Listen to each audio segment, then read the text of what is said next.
హైదరాబాద్ నల్లకుంట వడ్డెర బస్తీలో అగ్ని ప్రమాదం జరిగింది. భవనంలో వాటర్ హీటర్ పేలడంతో మంటలు చెలరేగాయి. భవనంలో ఉన్న 7గురిని రక్షించారు పోలీసులు. 7గురికి గాయాలయ్యాయి. గాయపడ్డ వారిని ఆసుపత్రికి తరలించారు.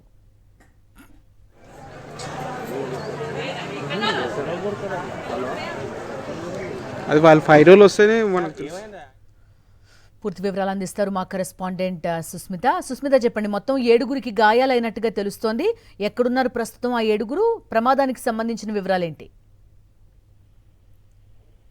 నల్లకుంట పోలీస్ స్టేషన్ పరిధిలోని వడ్డెర బస్సులో అగ్ని ప్రమాదం చోటు చేసుకుంది. అయితే అందులో మొత్తం 4 ఫ్లోర్లు ఉన్నట్టుగా కూడా తెలుస్తుంది. మొదటి ఫ్లోర్ లో వాళ్ళు వాటర్ హీటర్ పెట్టి మర్చిపోయినట్టుగా కూడా తెలుస్తుంది.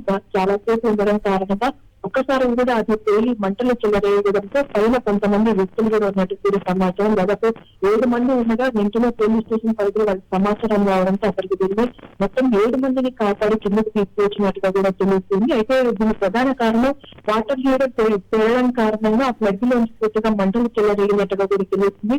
3వ ఫ్లోర్ లో కొంతమంది ఉండడం కారణంగా అక్కడి నుంచి పోలీసులు తాళ్లు వేసి వాళ్ళందరినీ కిందకి దింపినట్టుగా కూడా తెలుస్తున్నారు. అయితే వారిని కొంచెం దిగే సంబంధించి చిన్న చిన్న గాయాలైనట్టు కూడా తెలుస్తుంది. ప్రస్తుతం అందరూ సేఫ్ గా ఉన్నట్టు కూడా చెప్తున్నారు. అయితే మొదటి అంతస్తులో టీవీ ఫ్రిడ్జ్, ఎలక్ట్రానిక్ వస్తువులు అన్నీ ఉండడం కారణంగా ఈ వాటర్ హీరడం అక్కడి నుంచి వచ్చిన మంటలు ఇవన్నీ ఎలక్ట్రిక్ వస్తువులు కూడా తాకినట్టుగా కూడా తెలుస్తుంది. దాంతో పూర్తిగా కూడా మంటలు ఎక్కువగా చెలగాయి. అంత పొగంతా కూడా బయటికి వచ్చినట్టుగా కూడా తెలుస్తుంది. ఆ పొగతో కొద్ది మీద వాళ్ళకి ఆసుపత్రికి గురయ్యారు. సో వారందరూ కూడా ఆసుపత్రికి తరలించినట్టు కూడా తెలుస్తుంది. అయితే వారి ప్రస్తుతం వారందరూ కూడా సేఫ్ గా ఉన్నారు. అయితే 7గురిని కూడా పోలీసులు ఆన్ ది స్పాట్ వెంటనే వెళ్లి కాపాడినట్టు కూడా తెలుస్తుంది. వారందరూ కూడా సేఫ్ గా ఉన్నారు. కేసు నమోదు చేసుకున్న పోలీసులు అయితే దర్యాప్తు చేస్తున్నారు. Right, thank you Susmitha.